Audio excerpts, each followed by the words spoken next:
we have three of the most exciting leaders from the startup industry. We have Sagar Saxena from Razorpay. Sagar has been with Razorpay since its early days. Razorpay, as you would know, is a fintech startup based in India that recently hit a $1 billion valuation. Sagar has been there since the early days, and his role has changed over the years, but he's played a big part in acquiring Razorpay's early customers and even the more evolved customers as of today. Good to have you here, Sagar. Thanks, Vaibhav. Thank you for the introduction. Alongside Sagar, we had a stalwart in the enterprise sales industry and the startup sales industry. That's Simon Johnson. He's joining us from the UK.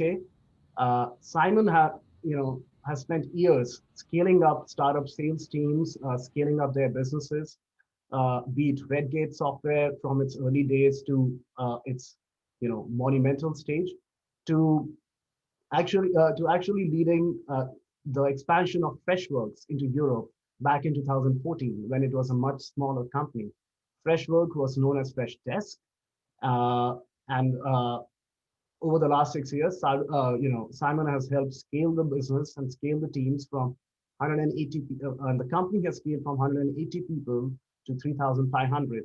And he's going to be sharing some stories around how that happened. So welcome, Simon. Pleasure to be here. Thanks, Vaibhav. Hello, everybody. Up next, we have Yash Reddy from MoEngage.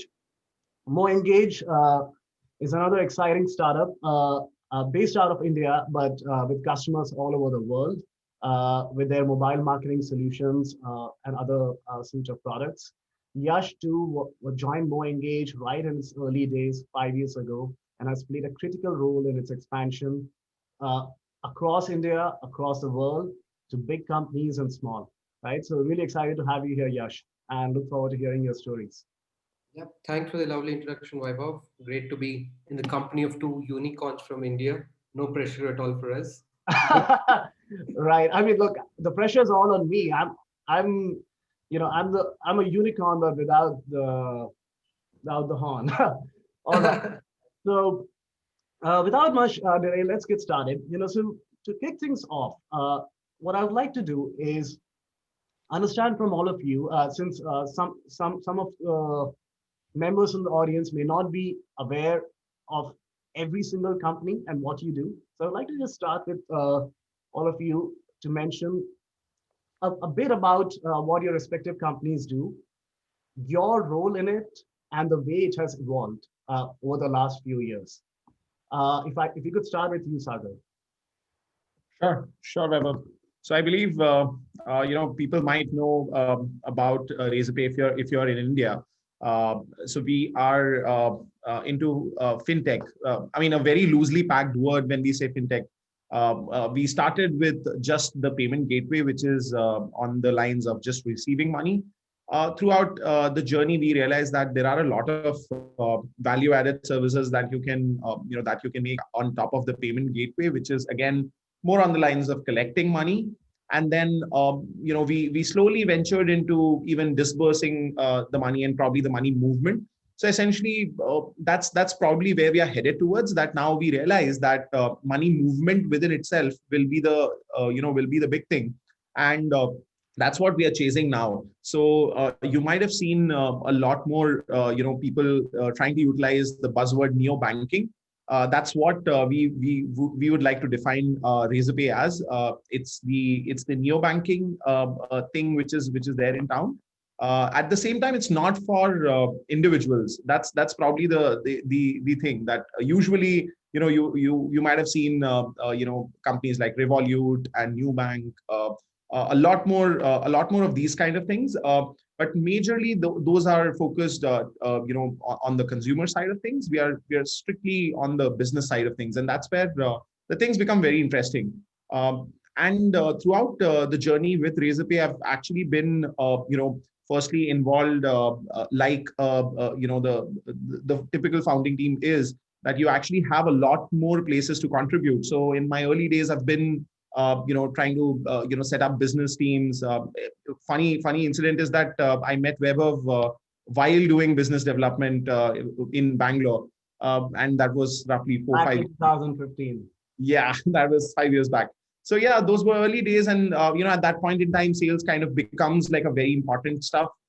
Throughout the journey, have realized that specifically in our sector, banking also is one of the major things. So alliances was one, again, a tangential thing to business development, which I took care for some time. Then moved on to a very interesting thing, which we call at Razorpay as solutions.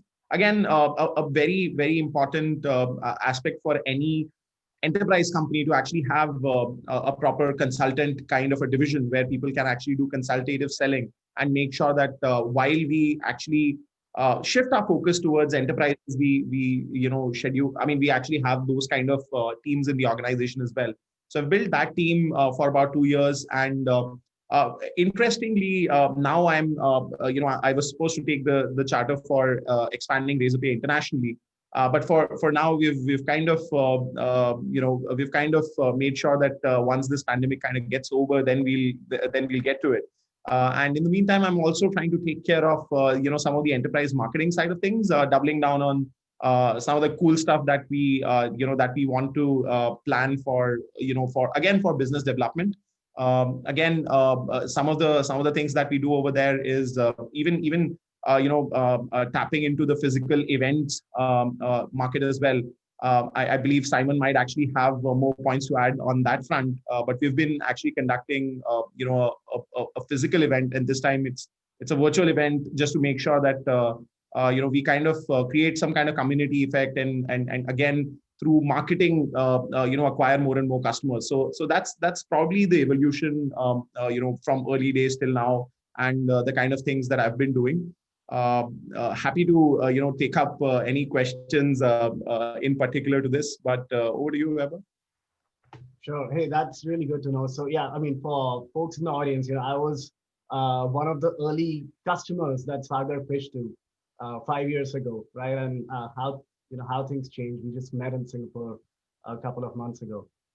Not a couple of, actually, a year ago. Yeah, it's been a year. It's been a year. It seems like a couple of months.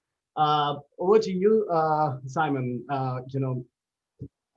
Something about Freshworks, and how's your journey been from 6 years ago till now?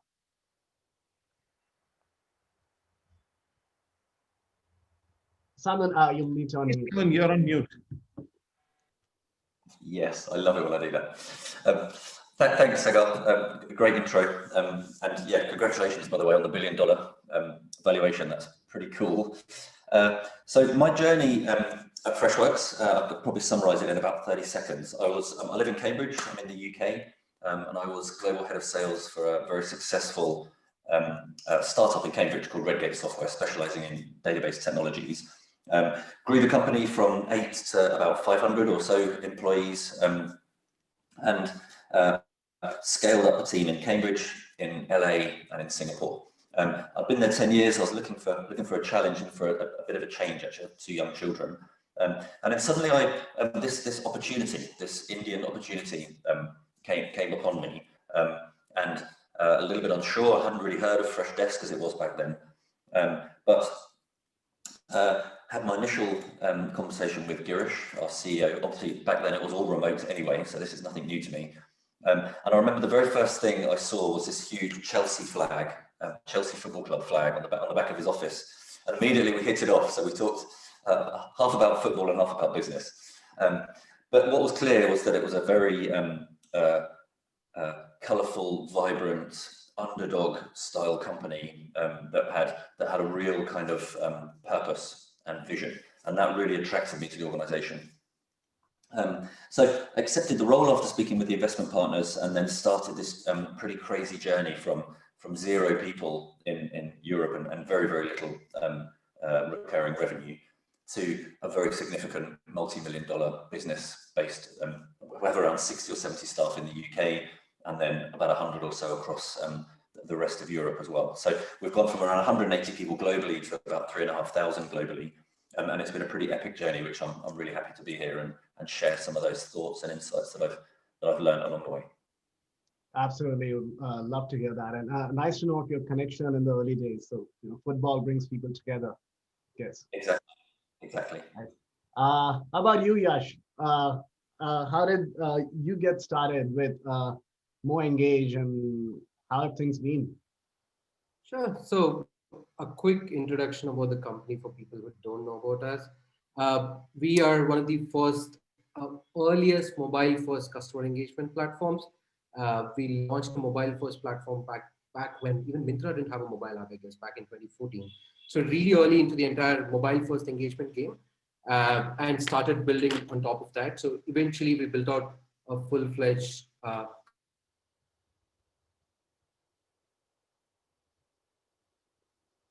engagement platform that allows customers to Probably Yash. Oh, Yash, are you around? Everybody on the call, please unmute yourself. I'm going to unmute everybody. Okay. All right. So Yash seems to have a problem. While we wait for him to come back, we're going to start with the discussion. So Sagar, we spoke about our chat 5 years ago, right? As potential customer and potential seller. Uh, can you walk us through, as someone who joined on day one, can you walk us through how you acquired your first customer and the journey of your journey of discovering who your customers were? Yeah, in fact, one of the things that very unique about us is that we have a really wide spectrum of customers that we have managed to acquire.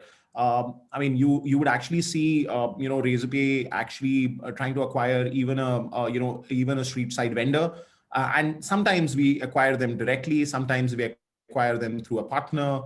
We have a lot more things where we try and figure things out in terms of who would actually be our customer. So when we initially started off, funny thing was that we are a Y Combinator company, and we realized that a lot more people used to relate to Razorpay as probably the Stripe for India. And we figured out that this is not a bad thing if people do consider us as probably the technology child to do payments. We can probably try and have that. Hey, I've seen. I saw Yash is back. Can we just quickly get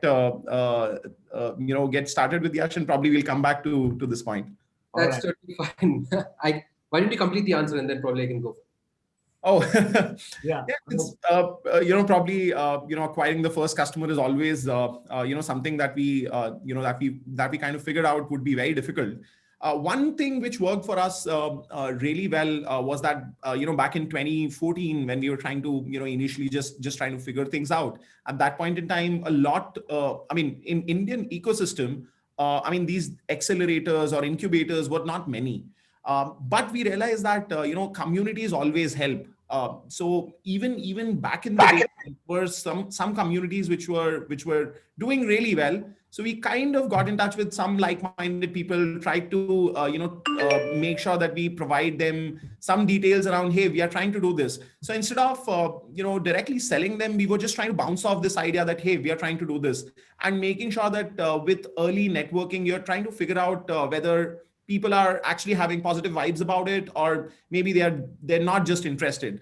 And at times with fellow entrepreneurs, they were very clearly telling us that, hey, this is something which has worked well for us. And we could sense that in the beginning, if we are actually trying to be very vocal at as many platforms as possible, it kind of works really well. And this is like really super early days that we are talking about, that we actually had to figure out and probably go to everyone personally, and then try and talk to them and see if there is a need at all. And at times people will not be turning your customers. They might still have good amount of suggestions. So that's probably one of the key aspects for us in terms of figuring things out. It kind of helped us even evolve the product. Like I mentioned, at times when people say technology company, there is always this thing that, hey, technology means that they're trying to build super products and everything. But one very important thing which sales organization drives is probably the feedback loop. I think one very important aspect for us was getting that feedback loop right. And in few shots we actually got that right. And after that, it kind of yielded us results again and again. So that's probably one thing, one very key aspect in terms of getting your early customers. That if you've got the feedback loop right, I mean, maybe you will crack it after 6 months, but that is bound to happen.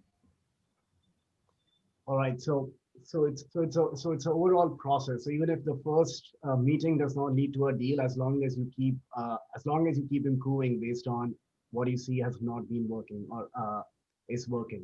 So that's a good learning. We'll dive a bit deeper into that. For that, I want to get to Yash. So Yash, uh, welcome back. A bit of introduction about MoEngage, your role, and the question to you. If you could talk about your journey of, maybe the first customer that you guys found, and how did you do that? Sure. Sorry about the disruption. So yeah, I'm not sure where you guys lost me, but we are essentially a mobile first customer engagement platform. What that essentially means is we're helping brands across e-commerce, travel, the likes of Flipkart, Snapdeal, Make My Trip, and so on and so forth, help with all things digital growth, right? We're helping them better engage their customers across all the digital touch points, irrespective of where the customers are, right? So that's a very, very high level view of what we do. Obviously, over a period of time, I mean, we've launched a whole bunch of products. But essentially, if I were to step back a bit, I mean, we started off with this core problem statement that the mobile ecosystem was set to take off back into 2014 when we started, and the entire notifications. I mean, I'm sure all of you guys after this meeting, if you pick up your phone, there'll be probably 20, 25 notifications at any given point of time, right? And imagine this is the state now. Back then, it was even higher, right? Because people suddenly got access to a new channel to talk to the customers directly, and they didn't know what to do with it. It was amazing because it was getting them real-time feedback, real-time engagement with the customers. But what that meant was people used to just spam every single user, right? And we said, this is not the way forward. If you want to personalize these communications, if you want to really build a connection with your customer, then talk to us, right? We will help you better segment your customers. We'll help you better understand what your customers have been doing for the last 6 months, and what is it that you want to talk to them about, right? So we started with this core insight, and the timing was great. We used to when we used to talk to the likes of Mintras and Olas and all of these guys back then, they literally had like 10,000 downloads, or now like probably like 100 million plus. So we've seen that entire journey. We're lucky to get in right at the start of the overall ecosystem growth per se, and we went in with that core essence that will help you solve for this personalized engagement problem, right? And then like Saga was also mentioning, it's really, really important to listen to your customers, understand what their problems are. And if these customers are growing so fast, just follow your fastest growing customers, right? Because as they grow, their problems on the engagement, so for us, their problems on the engagement side of it grew, and all we had to do was to just listen to these customers and see how do we want to build on top of that, right? So a lot of times, a lot of product ideas just came from listening to this core set of top 10, 15 customers, right? So that's the way we were initially building out, and we just focused on a very specific segment. So for us, we saw that the ROI of the platform is best realized by anyone who has a transaction ongoing, which basically meant anyone who's into e-commerce, anyone who's into travel, mobility startups like the Olas of the world. These are the places where we could instantly showcase an ROI. And at the same time, go talk to these guys. You're meeting people like Sagar, right? Who would probably take a decision in a week, and you're not stuck behind bureaucracy, right? Like, you're not having a sales cycle of 6 months. I mean, you go pitch to these guys who are really young, really early stage, right at the stage of, that probably that PMF, right? So they've got a problem, they'll immediately pick a solution, deploy it, you get money in the bank. So we literally went after these digital first, fast growing internet companies, and that's how we really kicked off the entire TTM process per se. Got it. So that's interesting. So what you're saying, and what I hear both you and Sagar saying is that you did not necessarily go after the biggest fish in the market or the whale in the market, but you went to people who were a bit more approachable, a bit more receptive towards it, or maybe had a faster turnaround. So, I'm going to get to Simon next, but before that, I have a follow-up question to the two of you. Does that in any way skew your product towards maybe players that are very small? And how do you prevent that from happening? Does that if your early customers are not necessarily your mainstream customers? If any of you could give it any answer on that. Well, good question. I think the toughest job as a salesperson in the initial days is to learn how to say no, right? And that's easier said than done, and probably something that doesn't come very naturally to at least people in this part of the world. We just generally tend to say yes to almost any and every customer request, and that's a very, very slippery slope, right? But as long as you know that you're essentially going to build towards this segment, which is, so for instance, if I'm selling to e-commerce, I know eventually I want to get to retail and CPG brands, right? Mm-hmm. Like the likes of Walmart, the likes of Unilever, the likes of P&G. That's where the real money is. But within that broader sector, we said, e-commerce brands are the ones which are really fast moving, right? So essentially, if you're solving for these fast moving segments, eventually we knew that we're going to be solving for the larger retail brands, right? Because a retail brand won't talk to me unless I have things like, say, single sign-on or like a two-factor authentication, right? So, but we'll get there. All you need to do is just solve for this digital first. That was the way we were going. Got it. So keep an eye on where you eventually want to get to, but at least get something of quality that's coming your way right away and build towards it. All right, over to you, Simon.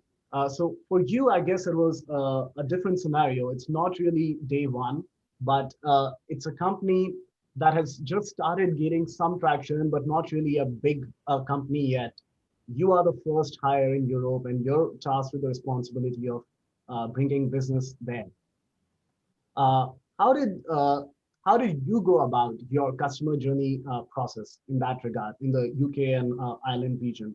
And how did your journey of getting to the first customer? Yeah, sure. Okay, so there are a number of kind of key areas that I focused on at the beginning. So the first thing, obviously, I need to understand all of our product spec and tech stack, and I also need to understand the culture of the company. I've never worked for an Indian company before, so that was really key. So the very first thing I did was bring over a senior pre-sales guy from Chennai to London, who was actually with me for about 3.5 years. But that immediately gave me a bridge. It bridged the communication, it bridged the culture, and it just helped me get the information I needed from the product teams. That was the first thing. Second thing, I had to figure out why the companies in the UK that had purchased Freshdesk had purchased it. What was it about Freshdesk that made them go ahead with it? Why not go for Salesforce or Zendesk or ServiceNow or something else? So I got very, very close to those guys and almost considered my role, if you think about it, as a little bit of customer success. How do I make these guys super happy so they can go and repeat the message and help me amplify Freshdesk as a company? So having done that and sort of mended any issues that were within those companies, I then thought about, okay, so what is our ICP here? What's the ideal customer that we should be going after?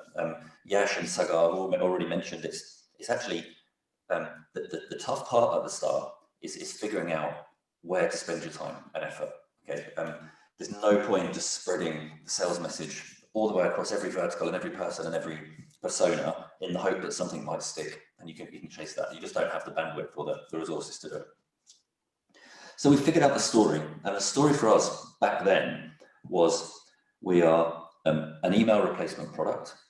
We are targeting perhaps heads of operations who are perhaps not as technical as heads of IT, or project managers, project teams, and that was kind of the thinking at the time.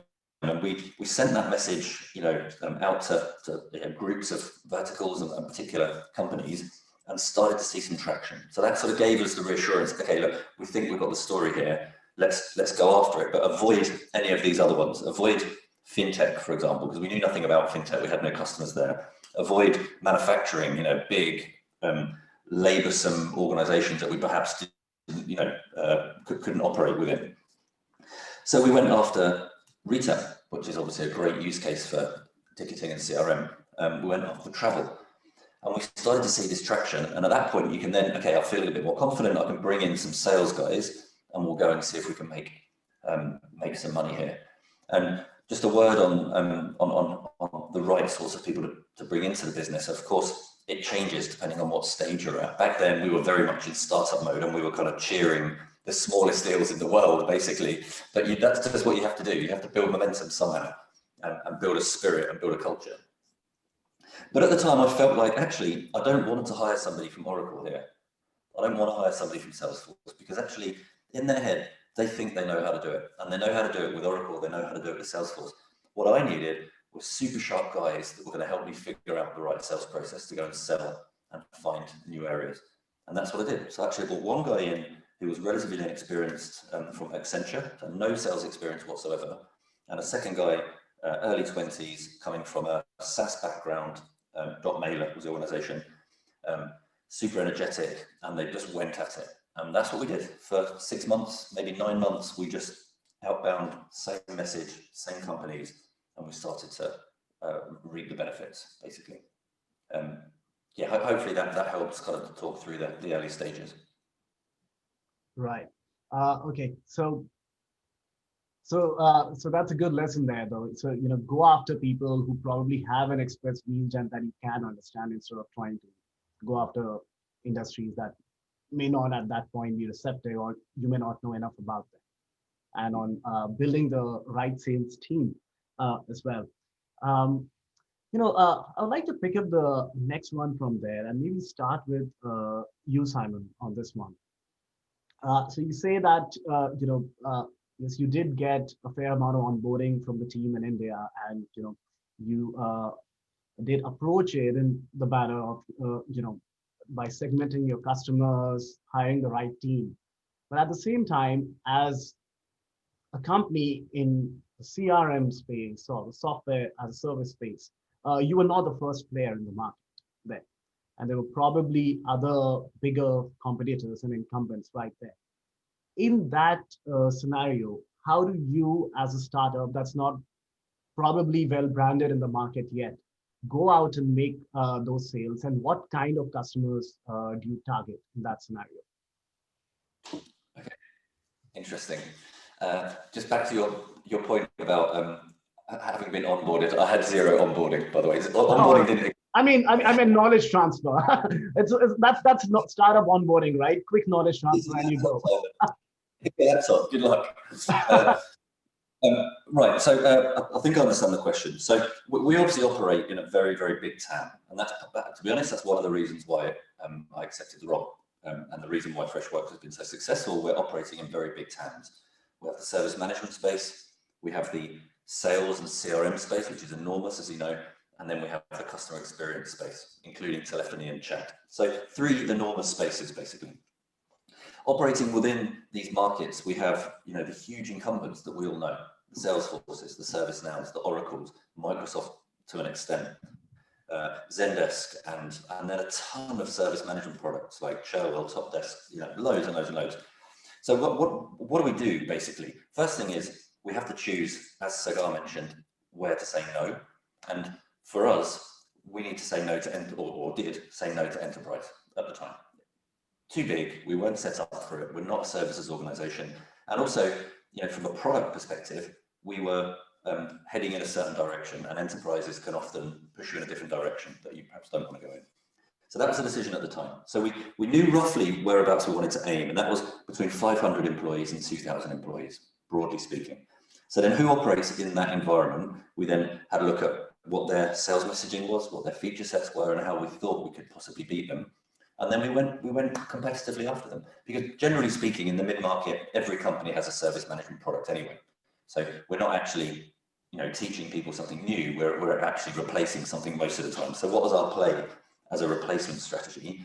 And then the second piece is around, I mentioned targeting specific verticals and specific use cases. Now, like I said, for us, we went after a bit of travel, because we felt that was a very good fit for us, and we knew actually that a lot of these organizations were using email. They hadn't progressed to a ticketing platform.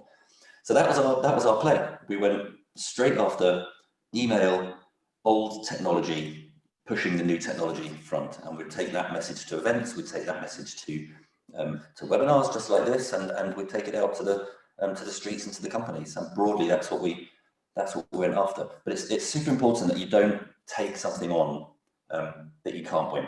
And we always hear it, but people are constantly making the same mistake. An RFP comes in, it drops into your inbox, and you think, yes, look at this, it's a huge company and we've got an RFP. It actually means nothing. If you're not on their radar, then they've just sent you it to complete, one of 5 companies. They've already made their decision, basically. So be very careful about where you go and where you follow, and make sure that you keep experimenting and keeping that kind of, let's try this message, see if it works. If not, let's try something else.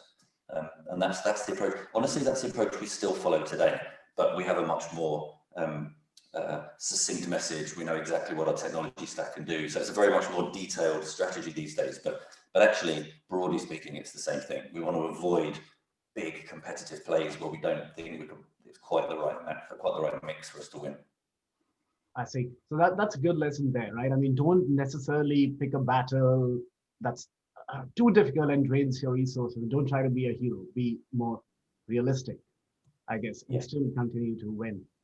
Exactly. I mean, fair points. And I think we got a lot of insights on actually segmenting your customers and approaching each of them individually from, that will bit from you.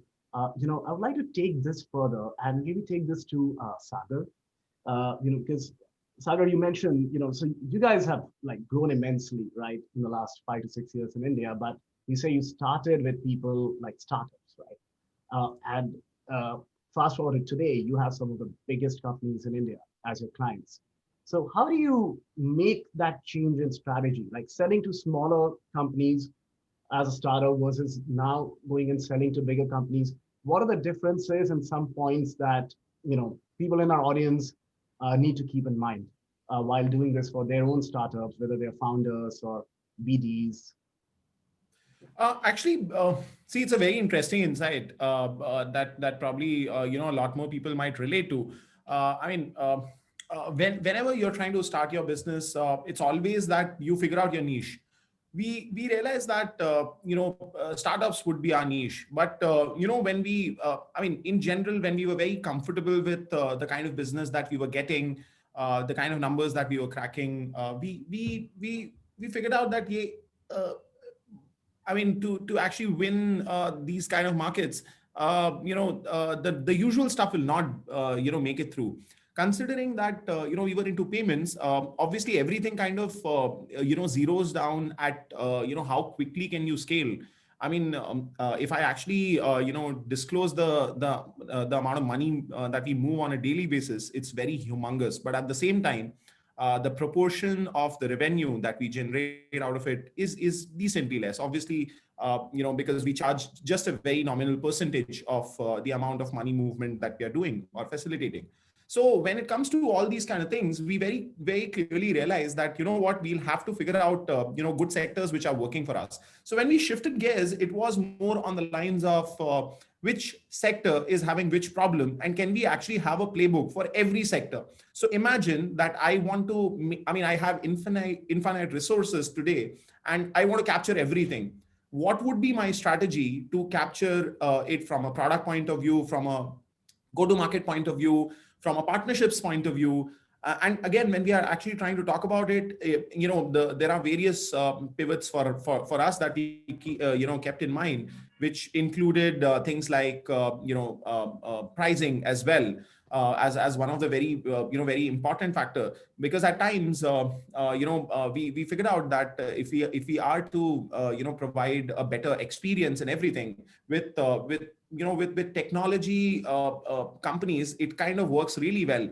But we were trying to capture very conventional organizations. If I give you some names, these might actually be asset management companies in India, heavily BFSI oriented companies who would want to move huge chunks of money, but at the same time, for them, say, pricing becomes one pivot. Again, we have, say, Flipkart as one of our customers. So for them, the pivot is conversions or success rate. For somebody like Zomato and Swiggy, again, it kind of boils down to various kind of other features. So we actually figured out that for us, even dividing the sales team and verticalizing them actually makes a lot of sense. So we took this conscious call after third year that it makes a lot of sense for us to actually have a team which is probably focusing on growth aspect, which is again not restricted to any specific sort of vertical, but at the same time we were focusing more towards some of the verticals which we figured out would be promising. Like Simon mentioned that there are some verticals that you actually pay attention to. So that was one good aspect that we did. I think one very key thing, one very key breaking point for us, which came, was when we decided to enter this entire mutual fund space. We realized that none of the conventional companies was trying to. Again, the basic pitch in the beginning for first 2 years was that it's seamless onboarding, seamless integration, and the support is going to be amazing and things like that. But after that, when we started doing the enterprise things, we figured out that there are some problems which are not even solved. Like if people wanted to invest into stock market in India, they will go to their bankers, and most probably, those bankers would be their brokers. Today, a lot more people might actually be doing it through, apps like, say, Zerodha or Upstocks. Again, very highly India-specific names. These are probably brokers or asset management companies. So a lot more people now need a very specific solution, which is around, say, a guideline. We need to then take into consideration that Securities and Exchange Board actually has some guidelines in order for payment acceptance, and because of which none of the conventional players were getting into that space. So you need to really deep dive into very specific sectors and try and figure out the strategy for every sector, and then probably have some kind of a playbook, and you can experiment with multiple sectors. So we experimented with government or conventional utility space as one sector, and say another sector which would be around new instruments, or would be around, say, cryptocurrency or some things of that sort. So we always had like 5-6 different experiments running in, and this is from a business development point of view, that can we make sure that if there is a new sector which is kind of opening up, can we talk to them, figure out a better acquisition hook, or can we figure out a better product hook, and then again revise our playbook accordingly. All right. So despite the size of your customers, you are here looking at, hey, are there still some needs for them that others may not be solving as well, as you're moving from the smaller to the bigger ones. There's, I'll come back to that, because that will be a question to all three of you, which is also a popular question on Slido. Now, before that, I want to get to you, Yash, and discuss another aspect of dealing with. So here we spoke about dealing with smaller customers and bigger customers. I want to ask you, like MoEngage, for example, one of those companies that's got like a fairly diverse and uniformly spread presence across the world in terms of the customers that you serve, right out of India. What have been your learnings in that regard? Was for a company that's maybe moving out from India into areas like Southeast Asia, Europe, how would you advise the founder or a sales team of a relatively new startup? How do they go about doing this? And when do they get serious about this? Sure. So I think back in 2014-15, when obviously we were starting off, majority of the revenue was all India based, right? I think for the first 2 years, it was pretty much 100% India revenue that we had. But what we saw was, based on the limited digital marketing that we were doing in India, we used to see a lot of signups coming in from other countries, right? We were not restricted to India as such. And we saw that there's a lot of organic demand that was coming in from multiple markets across the world, right? And that's when we started to see okay, what's that next big market that we could be looking at for our growth needs? And the conventional SaaS wisdom at that point was, look west and, go to UK, go to US and start selling there because that's where some of the largest companies are there. But I think for us, but when we looked at our core sign up base and also in terms of the overall market maturity, right? What we realized was we need to stay really close to our core segment that we had, which is, if we had signed up, like say X type of customers, and we are really solving a lot of problems for these verticals and this segment of customers, we're like, where else are these similar kind of customers? And that's where we landed on Southeast Asia, right? Like, so Indonesia probably has one of the fastest growing internet markets out there. And we said, a lot of similarities between India and Indonesia in terms of the kind of companies, the kind of problems that are being solved for, the kind of B2C segments that we're going after. Very similar companies were getting formed probably like a year or two behind India, right? So we were like, it makes, it was very obvious for us at that point that, yeah, Indonesia should be the next big market. So that's when, we said, along with US, we'll also go to Indonesia. And I think from a playbook standpoint and all of that, right? Like Simon rightly mentioned, I think one of the key things to keep in mind always is experiment, right? Like what worked in India for all, may not work at all in Indonesia or UK for that matter, right? But one thing we were very sure was if we know this product works for this segment, we know we have case studies in this segment. So let me go after this segment of customers where I already have some credentials, may not be from the same country, may not be from the same sector, from the same space, but we have some credentials to talk about. So you've got some credentials, may not have the brand name. You've got what use case you're solving for. The sales pitch and the playbook that needs to be done to be able to sell to this segment. So we just replicated the same things in Indonesia as well, and we were like massively successful, right? But the same thing when we tried to replicate in like say UK or US for that matter, we realized, wow, this is a completely different market altogether, right? So you need to keep close to your core segments, but at the same time keep experimenting. Right? That's one key thing. And in terms of differences, right? So I think lot of differences, lot of small differences also come in, be it in terms of the selling process, right? Like for instance, you would have probably set up a detailed quote management system. You would have some approvals, all of that in like a country like India or when you're selling in US. But you go to a country like Indonesia or when you're selling in Vietnam, majority of the business happens on WhatsApp or a line, right? Like, I mean, nobody reads my emails. Like I used to send an email and like, hey, did you read my email? And like nobody even used to respond. Like when I call them, email, like what? When did you even send this, right? Like, and that's when we realized, you know what? Everything happens in WhatsApp. I mean, yeah, we do have a sales process. If you're not able to track all of this, that's fine, but it's important to sell. That's when we said, go sell on WhatsApp, go sell online, wherever your buyers are, right? So those cultural nuances and the local nuances obviously come into picture. And also in terms of the overall selling process itself is quite different, right? Like when you go into a market like say UK or US, it's a very matured selling process. The use cases are very well defined ahead of starting any sort of evaluation.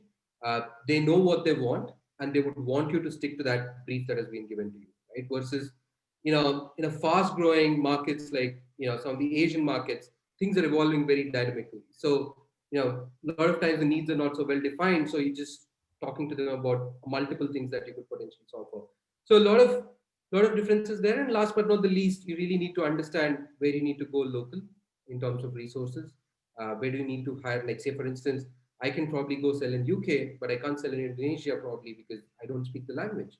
And if I'm really trying to sell to a bank in Indonesia, I would probably not make inroads because I don't know the language. Right. So really important to understand all of those nuances. And yeah, rest of the things, yeah, like Simon said, experiment. That makes a lot of sense. Understanding understanding not just the economics of your market, but the culture and the way things work. Right. That was, I think, a great example with a WhatsApp and email analogy. It's a very Southeast Asia thing to do, just doing business on WhatsApp. Yeah. Okay. That is, that's quite insightful, learning about how you guys tackle different customer segments, entering different markets. I'm going to take two more questions before we go more into some of the questions that have been asked by the audience. First, so all of you spoke about the story of, starting out, hiring the right people, or just discovering your customers and so on, and then scaling and getting to either bigger customers or customers in different markets. Uh, on the way, I'm sure, there might have been maybe some mistakes made, or a deal that did not go through very well, or some learnings that you thought, hey, could have been done differently. If there's something you guys can share regarding that, I think that should help some of the either soon to be founders or entrepreneurs in the audience right now. Maybe starting with you, Sagar, because you seem the most excited about this question. Yeah, in fact, we actually had this kind of discussion internally, and we deliberated on this point time and again, and we actually had one very clear kind of call out, which came roughly in 2016, 2017, that we should have actually got some people in the in I mean at the management level right at the beginning. So there are times that founders do take a lot of time in terms of just getting the experienced people, or probably hiring for the experienced people kind of begins slightly late. So we thought, we did it roughly at the 3 year mark, but we realized that maybe if we would have done that maybe at the 2 year mark, we would have actually been at a much better position. So at times you want to go for the kill, and that's where we realized that if you are actually trying to move really fast, then you need to have that experience behind you to see it through. Otherwise, at times you'd be in position where with very fast growth, this is probably one of the problems that you are bound to face, that the team itself might not anticipate some of the things which are bound to happen. So this is probably one thing we folks at Razorpay have figured out, that hey, we should have hired more experienced people, maybe in very very specific sectors as well. And that's when we really started hiring people within the business functions. We actually hired people who can set up teams to make sure that you're actually having the entire account management kind of teams being set up in the right way, whether it should be on the basis of vertical or on the basis of geographies. So you have those kind of questions which creep in all the time, and quite honestly, there is no right answer to that. So at times it's very very specific use case driven, and we figured out that what, if we would have had if we would have had like proper experienced folks right from the beginning, they would have anticipated this well. So that's one hypothesis that we always have in mind. Happy to hear about others, but this was one of Yeah, the things which I did. I want to ask people on the chat, how many of you are in smaller companies or are entrepreneurs yourself who have felt the need of an expert in the team but don't have one yet, right? If there some of you like that, put a +1. Yep, Sarthak says yes, Akshay says yes, Utsap. All right, a lot of them. So this has hit a sweet spot at a lot of people, I guess. Yeah. Right. So maybe I'll take that to the expert there, then Simon, who did join Freshwork as the expert who could take them to the next level in Yeah. UK. Any Yeah, stories from you, Simon? yeah, tons of stories actually. But I would just perhaps counter that a little bit. You perhaps been a bit hard on yourself, I think, Sagar. In the very early days, it's really really hard to attract those people, and so we can always look back and say, oh, if only we'd have had that skill set, would have gone that much quicker. But actually, it's really hard to get those people, and at the time, perhaps those people don't want to join the company. Perhaps that's not what they want to be doing. And that's the kind of dichotomy that you're constantly in when you're in a fast-growing organization. My recommendation for all of the tons of guys that are saying that they're in that situation, get yourself a really good mentor. Connect with Sagar on LinkedIn, and he'll give you the advice that you need. Or Yash will give you the advice. Get yourself a great mentor and make sure that you're constantly learning to keep improving. That's my recommendation. But anyway, in terms of and I did that very effectively, actually. My mentor is very strong within central government in the UK. And as a result of that, we invested a lot of time and energy and resources into our public sector strategy, probably 4 or 5 years ago, before many of our competitors did. and that's really reaping its benefits. We have a great footprint within central government and public sector. But I'm just going to give one example actually, and maybe others can agree with this. I don't know, Sagar and Yash, if you guys have experienced this as well. But whenever you're demoing a product to a really good, suddenly a great organisation shows an interest in your business, and you think, oh my God, this is really cool. Let's give them the best experience they can ever have. So I remember it very clearly. I won't give the name, but it's a very large, very famous high street retailer in the UK and globally, really high end. And we went into this demo. There were 4 of us, maybe 5 of us, all guns blazing. We showed them everything you could ever imagine they could dream of wanting to know within our product. Every use case, every feature, every function, every button, everything. And it sort of fell a little bit flat, actually. And we kind of left the meeting scratching our head a little bit and thinking, well, what happened there? Only to realise that a couple of weeks later, we'd lost the opportunity. And we were kind of devastated, really. We knew we had the best product for the solution. The reason we lost is because we hadn't really understood what it was they were trying to do.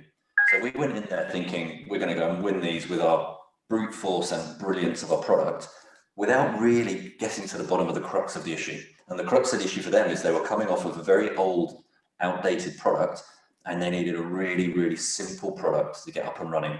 No confusion. They didn't have a particularly technical team. They don't care about having all of these, bells and whistles and things that we've shown them. So we lost the deal. And it's a really good lesson to everybody. You've got to do that really deep level discovery with your pre-sales guys. And what I always say actually is it's the sales guy that brings the deal, and it's the pre-sales guy that closes the deal. That's kind of the way I look at it. And if you can get great quality pre-sales guys to make sure that they're doing all of that analysis and discovery and hand-holding throughout the deal, you'll know that by the demo stage, you'll give them exactly what they want to see. All right. So I guess communication, not getting too ahead of ourselves, while we're excited about potential customers. Making assumptions that we think we know what it is they're after, but actually missing the point of what the crux of the issue is. And even now, that customer would be really successful with us, and I know it, and it still hurts me now, you can probably tell. But we lost them. They're with a competitor. So yeah, lesson learned for sure. Right. I mean, I guess, I have a related question to that comes later regarding following up and, maintaining relations. I'll come to that question later as well, but we'll keep this in mind. Over to you, Yash. Any interesting stories to share? I think partly rather agree fully with what Sagar and Simon mentioned. It's really important I think one key thing is to understand when you need that all-rounder, all-hustler kind of person to, when do you graduate that subject matter expert and, an enterprise sales guy or an enterprise sales guy, right? So I think it's important to understand the transition, because in the initial stages, at some point, you need those hustlers. You need those people who would probably go out there, experiment, try everything possible. They would not mind cold calling. They would not mind doing the entire end-to-end sales process all by themselves, doing the contracting, legal, everything. And at the same time, even probably doing customer success, because that's literally what I was doing in the initial days, right? It's important to understand the journey. At some point, you need to take a pause and say, this is the time I need to bring in a subject matter expert. And you'll soon get to that point when you start selling to bigger companies, and you realize that, oh, someone's been just asking you to keep sending material for 6 months and it's not going anywhere, and you realize that you know what, this is not my kind of sell, right? So I think people understand that over a period of time. And I think most importantly, the other piece that also happens when you hire a lot of young hustlers is the best of the sales reps in the world have probably 30% closure rate, right? Which basically means that 2 out of 3 times you're going to hear a no. At that point in time for that particular team, right? It's really, really important to internalize that, this loss should not be taken personally. Just didn't work out at that point in time. This company, this opportunity is going to come back at some point of time in the future. Keep nurturing, keep building relationships, and it works out over a period of time, right? And this same person is going to go somewhere else. Just build that relationship. I think that's one thing we could have done a lot better. Also keeping the team motivated in terms of it's fine to lose 2 out of 3 deals. It's get internalizing that part probably could have been done sooner, I'd say. Right. I guess you need really tough skin to be in this business, right? And I guess, and as Simon mentioned, maybe getting a mentor at that stage could help both emotionally and in running the business. I'll now quickly. I had some more questions, but I want to move on to the things that the audience here is asking, right? So this is more of an open forum, and it's not that all three of you need to answer. Anybody could answer who feels best suited. So the first one is from an anonymous attendee. From a seed investor pitch point of view, how important is your status in terms of revenue versus customer and user base? Until what point in time is that argument valid? So, from an early investment perspective, uh, maybe Sagar, Yash, and if you guys want to take that, because you've been in that ship. Yeah, in fact, I mean, I've now very recently started investing in a bunch of startups as well. So I now understand, both side of things. And I would suggest that, it's really, it's, I mean, when you are actually trying to build a business, I'd still say that, steer away from this question, I mean, until and unless you have the MVP ready. I mean, if there is something which is sellable, then comes I mean, probably question of revenue and everything comes slightly at a later point. If the idea itself is, is something good, and if there are customers or if there are, at least some initial adopters that you can find, then comes this question. And it always is, at times, people don't understand that a lot of times I mean, venture capitalists and all, very clearly say that, hey, this is something which is where, in future I may not be able to, build or make money or things of that sort, to actually say a no for a specific deal. But I believe what they, what they really mean when they actually say that is that, the forward looking vision is something which is a problem. So this again is something where, if you have a very broad vision, people usually would rather than looking at these numbers, would rather look at probably the person himself or herself, that, hey, how would that person be able to, steer in case of, some crisis. That's probably one of the bigger things. So I would still say that revenue is something that even right now with the last round that we raised, I don't think revenue was one of the major things that we've been asked about. But yeah, obviously people do want to know what's the end goal. And when we actually spoke about the entire neobanking piece, there are huge amount of places where we can make money, and obviously investors were interested in terms of figuring out, hey, this is where you're making money. Maybe the Razorpay Capital, which is the entire lending business unit within Razorpay, would actually be, say, the cash cow, for example. So those are the kind of things that people usually look for when they're actually looking at it from an investment point of view. All right. I hope that answered your question. So, Mr. Anonymous, if that answers your question, and if you're still here, please put a +1 in the chat. Makes sense for an early stage. Is there anything any of you would like to add, Simon, Yash, or? No, I think, see, the only other thing that I would say in the initial stages, right, a lot of times the funding also happens on the team, the kind of people who are working on a problem, and why those people are best suited to solve that particular problem. Right? It's not so much of having a revenue. There are companies who reach Series B, Series C without monetizing at all, right? So I think there's quite a bit of. It's important to have, like Sagar was also mentioning, have the right kind of idea and why you are best suited to solve that problem, and have a good team to go along with it, which should solve for some of the initial questions that might come your way. Got it. Absolutely. Let's go to the next question. That's by Parth Dalmia. Thanks for your question, Parth.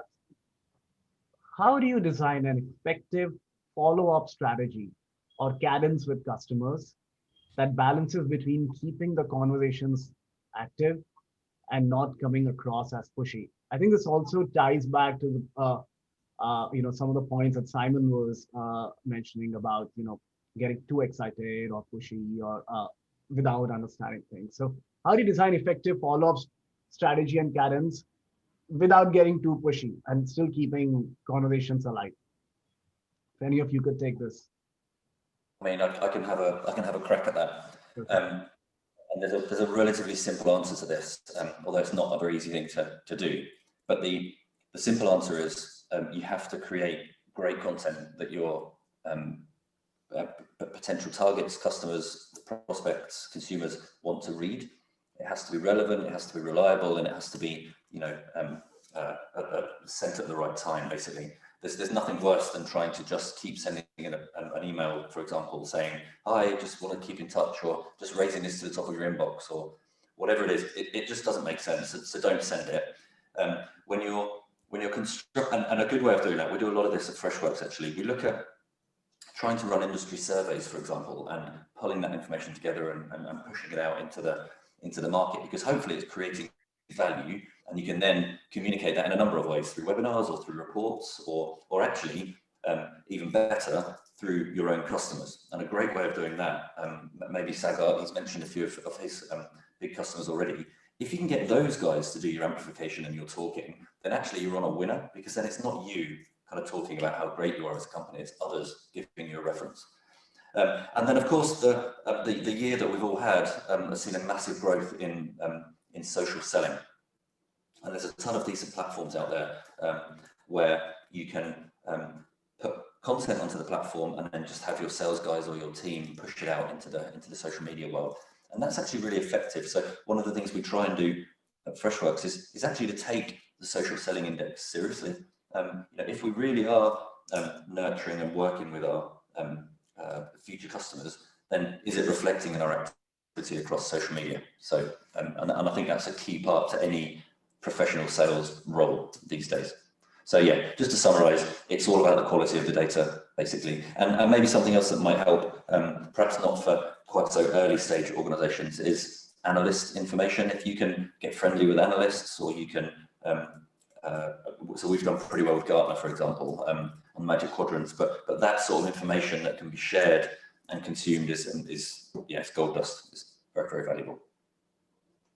Yeah, in fact, very, very insightful, Simon. I believe there's one more thing that I probably wanted to take away from how the entire thing happens in a physical world. We actually we've kind of done most of the things that Simon was mentioning at Razorpay as well, and all of them works wondrously well. Specifically the entire surveys thing. We are in a very unique spot in terms of when this entire COVID thing happened, we actually shed out reports every 30 days in terms of how the entire industry is doing. And one of our customers kind of came back and said, you know what, you folks are actually doing something like like a Sensex or maybe a stock exchange, a stock index. So basically you folks can actually do something like a index on top of how the entire sector is kind of performing, and probably try and provide this information to people from the same sector that, hey, don't worry, we have actually seen that your sector is actually doing decently bad during COVID times. So that can be one of the information that you can, or one of the kind of information that you can try and provide them. Again, not related to selling anything, but just keep in touch. The one thing which worked well for us was I started with saying that physical events was one thing which actually helped us in kind of bringing all of this together. We realized that as a B2B company, a lot of times if you're actually trying to create that mind share between customers, it will be relatively difficult. And that's where we thought doing events is probably one of the things that we saw a huge amount of success. In fact, one of the event is kind of coming in, on 18th and 19th, which this time is virtual. We call it FTX. Again, trying to figure out whether we can build community, like a fintech community. I believe, Simon can probably add to how, successful these kind of events are. from where he is, he might actually be seeing even more insights around that. We've actually been doing it in Bangalore for 2 years, and this time when we actually opened it up for for audience, we actually very easily got some 15,000 people who actually wanted to tune in and probably listen. And at the same time, what we do is, obviously there is some level of selling involved, right? So we do have some kind of a Razorpay keynote at the beginning. So we are trying to create that entire Facebook's F8 kind of conference thing, or maybe AWS reInvent kind of a thing, where we are actually trying to have an event, and we are trying to make sure that the entire industry kind of sees it as, say, a fintech event. So I believe that's one thing that people should start doing at a very at a very small scale. We started this in 2015 itself, like conducting very small roundtable conferences with closed door roundtable conferences with like 5-6 CXOs from various companies, and trying to get them to our office, trying to, or maybe some good hotel, trying to provide them all the amenities, and get them to actually discuss on something which is, say, not even 100% work, but yeah, if it is related to work, that will be good. So I believe one a very important aspect is this, which you can which people don't it does not come very intuitively to people, but it has really we've really seen results with that. So that's why we double down on these kind of events. We try and spend decent amount of money in terms of marketing these kind of events as well. All right. I guess, so the message we're getting here, and I guess that applies not just to sales, but a lot of other functions. The world has changed so much. You probably don't need to actively keep selling, but you can keep coming in their attention, or keep providing them some kind of value as well, right? So that you're on top of mind. So folks in the call, we're going to take some more questions, but before that, Simon, Simon does have an engagement after this, and so Simon, I would like to really thank you for making the time and coming over. It was great to know about your journey from just taking the baton and really running with it and helping the company grow so much in such a short span of time. And I think some of the lessons that you share regarding getting a mentor and so on, they seem to really resonate with the audience. Well, yeah, it's been great fun. Thank you. I guess one of the treats of working from home, I get to pick up my children from school every day, so I get to go pick up my 2 little boys from school. But thank you, everybody. It's been a pleasure. Best of luck. Hopefully, we can meet again. All right. See you, Simon.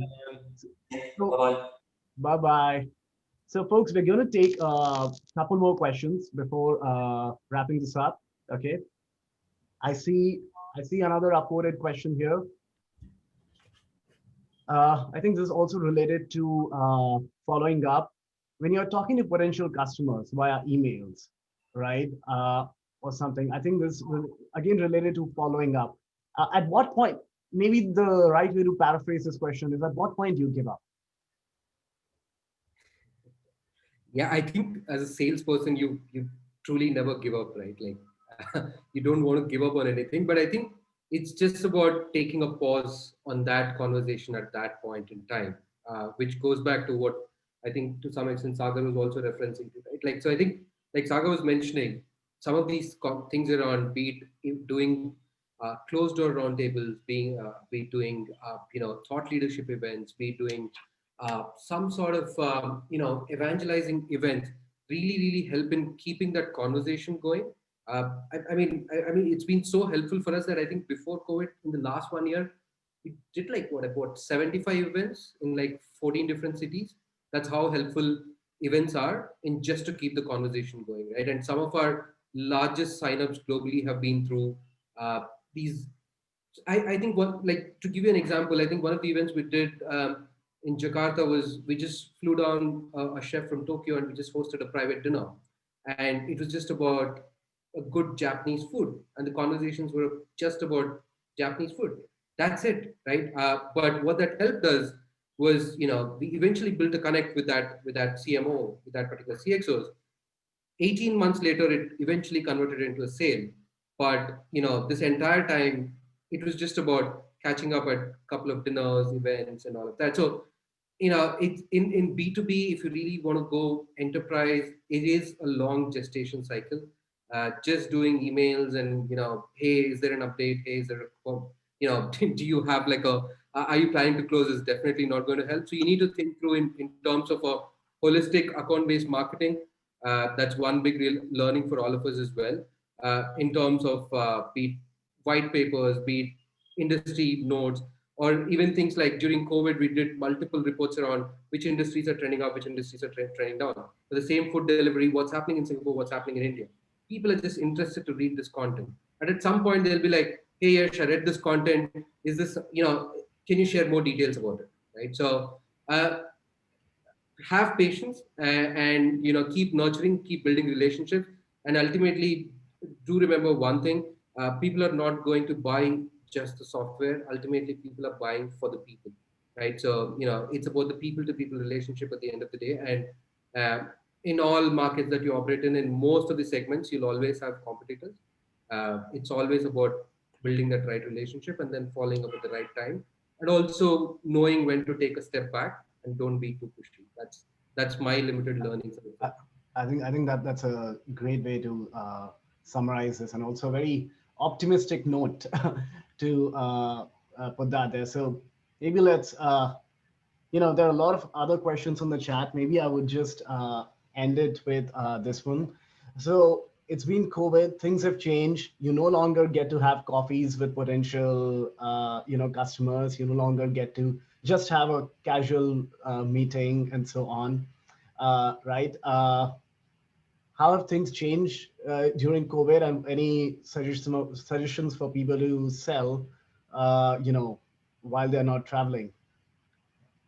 Yeah, it's a great question. I mean, I'm down from 130 flights last year to 0 flights this year. So all of us are learning new ways to deal with this. I think the biggest change is earlier you could just socialize with a prospect just over a couple of drinks or over a dinner and build that relationship. Now, I mean, you literally have to send a calendar invite to catch up with the prospect, right? So that entire relationship building is obviously taken a big backseat. But having said that, I think people are a lot more focused now. They really know what they want to get from a buyer, from a vendor. So they're really clear in terms of what they're looking to buy for. And in terms of the good part is it's not just you. Everybody else is remote, right? So the playing ground is absolutely level for everyone else, which means that everyone's trying to sell online, figure out ways to connect with people. So anything innovative you do, like say FTX that Sagar is doing this weekend, right? Phenomenal way to just build the brand and be in the top of the mind, right? So just need to be creative, need to think of other ways to engage virtually. Yeah, I mean, probably I think all of us will come out stronger from this shock and trying to do new things, and hopefully this learning will carry forward. All right. Anything from you, Sagar? Any last notes?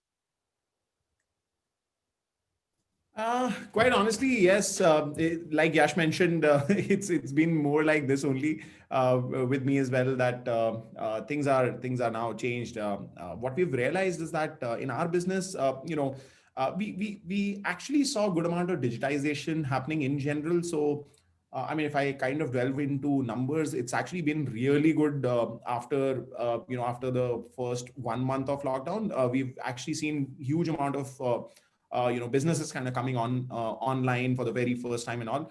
But yeah, I mean, it's sad times overall. But from a business point of view, we do see a lot more businesses are now more open to trusting to have meetings online.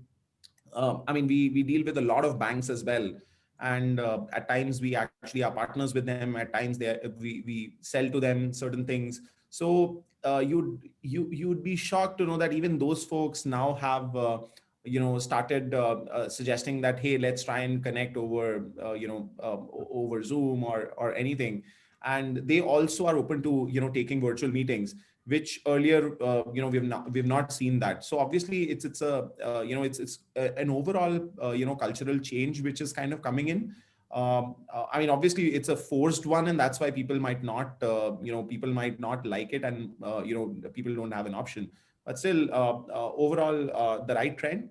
We do, we do realize that, one very important aspect which Yash mentioned is account-based marketing, and we've realized that, now that you cannot physically be with people, try and make sure that you figure out innovative ways to actually be in their limelight. So that's I mean, that's probably the thing, that if people are concentrating towards something, you try and be there.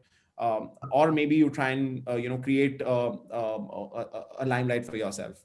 So obviously that's probably the closing remark from my side.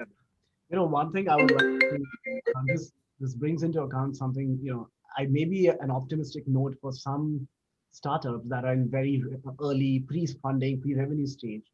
You no longer have to spend a lot of money to make a sale, right? No hotels, no flights of that sort, right? So I guess maybe, as Yash was saying, levels of playing field for some of them, and provides new innovative opportunities, as Sagar was mentioning. So, we'll close this here. We'll close today's chat here. We've had a lot of questions. We've had a lot of some great answers, some great personal stories being shared, and thank you to you both for being very transparent, very forthcoming, and I think this has helped the audience quite a lot.